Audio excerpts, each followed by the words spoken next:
Hi, what's up guys? My name is Ryan, and as some of you may know me on Instagram, I go by the name of Ryan Mamba, and I take my photos and usually share it on social media as well as on YouTube. So today I'm here with ASUS Creators Academy, and I'm going to be showing you how I normally color correct and color grade my images in Adobe Lightroom.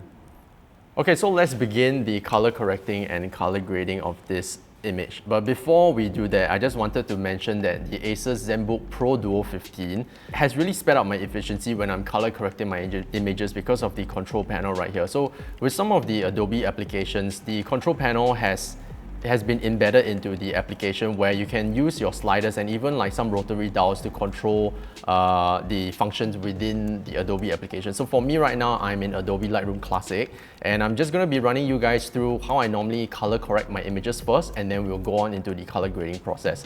Personally, I love using the Asus Pen, or you can also use a mouse or the mouse pad here, all of which are very useful and comes in really handy.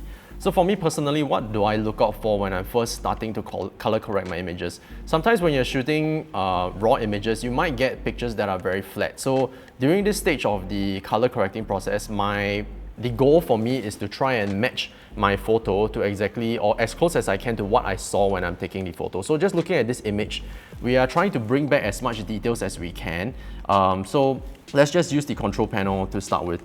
So I'm just going to move the slider and on the control panel, and as you can see in the highlights in the clouds, I'm bringing back some of the details. And also, if you notice on the rock, you have these blue highlights, and that's just Adobe Lightroom telling you that there are some lost details there. So during this process, you want to try and bring back as much detail as you can. So let's go ahead and try and bring that back. So I'm just sliding the blacks.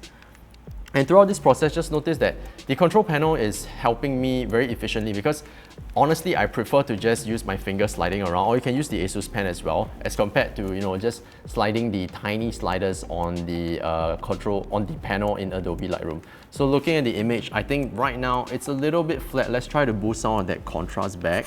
Just sliding back the contrast. And as you're boosting the contrast, you're bringing back more of the colors as well. So what are some of the things that some of the mistakes that people do when they're color correcting their images? So during this stage of your editing process, you're not trying to overly edit your images to bump up the colors and stuff like that. The process here is only to do subtle editing to try and make sure that your images have a clean slate for you to start your edit on. So another thing that people, I feel like a lot of mistakes have been done during this stage is that a lot of people try to crush their shadows and boost their highlights too much. And remember, the process here during this part of the edit is to try and bring back as much details that are lost as you can. So when you're shooting raw images, the raw files have the capability to store a lot of details that might be lost when you're just looking at the images. So like what we've done previously, just bumping up the blacks, we bring back some of the details lost in the darker parts of the images. So right now, just looking at the image, I think we have a good basis to start with during the edit. So now we'll be jumping straight into how I would color grade my images. So right now I'm just using the Asus Pen. A tip that I would like to tell you guys is always notice your histogram. So when you're looking at the histogram, making sure that you have enough details in your blacks as well as your highlights. So the histogram right now is very full. You can see that there's a very broad dynamic range. We have enough details in the blacks as well as in the highlights. So that's a good start. So that's also how you know when you're getting closer towards a properly color corrected image. Okay, so I'm just gonna make some points on the tone curve. Okay, so right now the process for me is just trying to make a basic S-curve to bring up a bit of the contrast.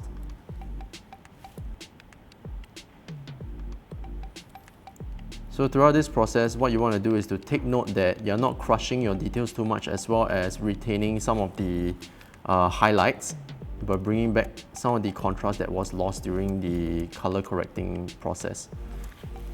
Okay, I'm just going to use my mouse now.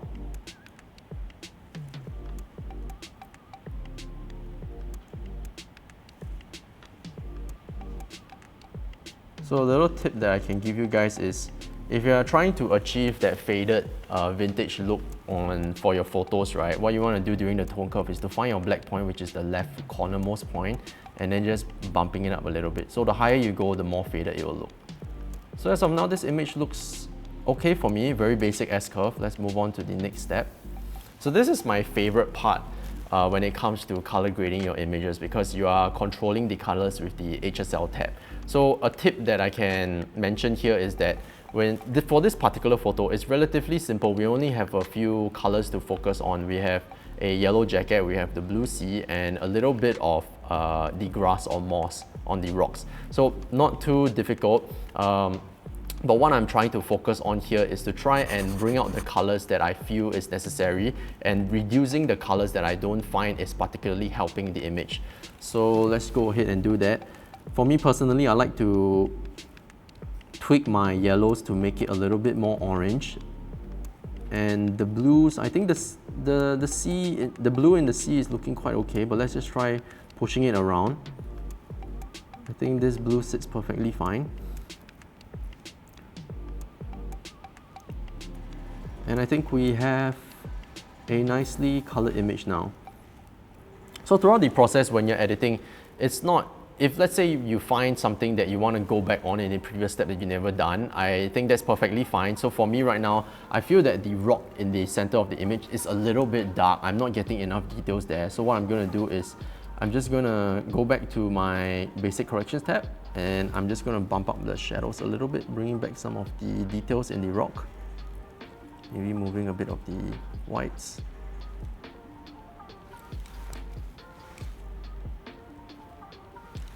Okay, I think this is a good start. Okay, so jumping right back into the HSL tab. Looking at the image right now, the yellow stands out a little bit too much for me, so I'm just gonna try bumping back down.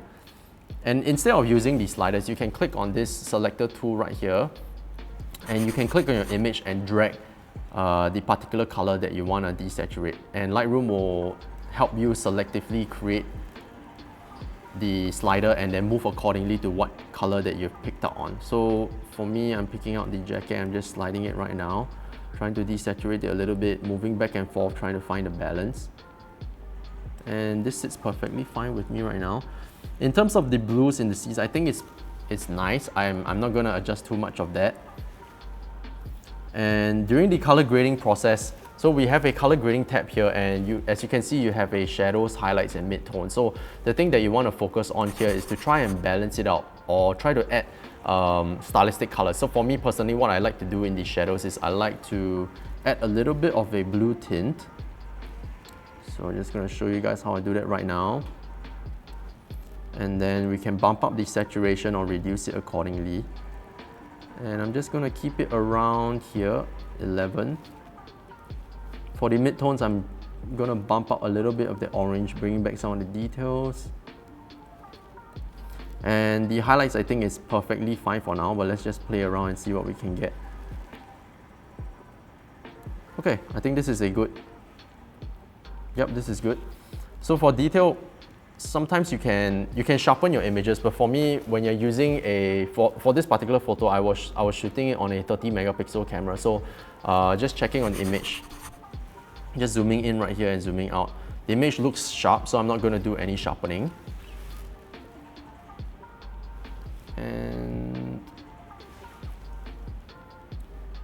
yes, one thing I forgot to mention is that you can also click on lens correction. So if your metadata is recorded during your raw file process, Lightroom will be able to understand and know what kind of lens you were shooting on, therefore removing the barrel distortion, just like what I did right now. And then I'm just going to move on. And also, one thing to mention is that you can also crop your images. So particularly for Instagram, you have a 4:5 crop. So this is what I'm going to do over here.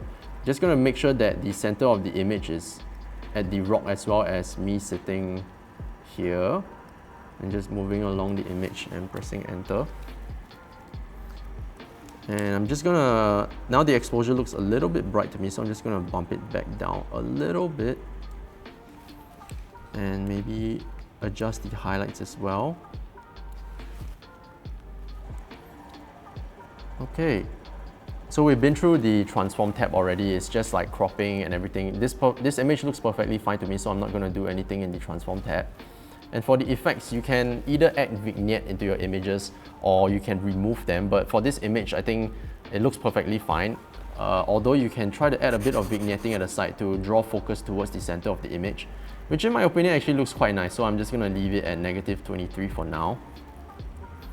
And yeah, so that wraps up basically how I will go through a basic color correcting and color grading of the image. Just using the control panel, you can see that it sped up my process during the color correcting a lot. And using the ASUS pen makes it a lot easier to go through like the minor details and sliders, because let's be honest, like the Adobe Lightroom sliders are very tiny, and sometimes using a mouse is not as accurate as using a pen. So let's go through some of the basic mistakes that people would make when they're color correcting their images. So if I haven't already mentioned that, when you're trying to color grade your images, the things that you want to focus on is to make sure that you're not pushing your colors to become too unrealistic. And what I mean by that is that when you're posting this image, making sure that everything looks perfectly fine. Let me give you an example of what a unrealistic color would look like. So we all understand that the sea is blue, and if I was going to change it to maybe purple, this looks totally unrealistic. But if that's your style and that's what you're trying to go towards, that's totally fine. But for the case of this image, I'm trying to make it look as natural as I can and as best as what I saw when I was shooting in Faroe Islands. So another thing you want to take note of is also to always check your histogram. Check your histogram, make sure that you don't have any details lost in the blacks as well as the highlights. And for me now, we're looking at the histogram, everything is perfectly balanced. We don't have anything that's too crushed to the left and nothing in the highlights that's too bright and is clipping also. But yeah, I guess that's how I would normally go through my basic editing workflow when I'm color correcting my images, as well as how I would color grade my images in Adobe Lightroom.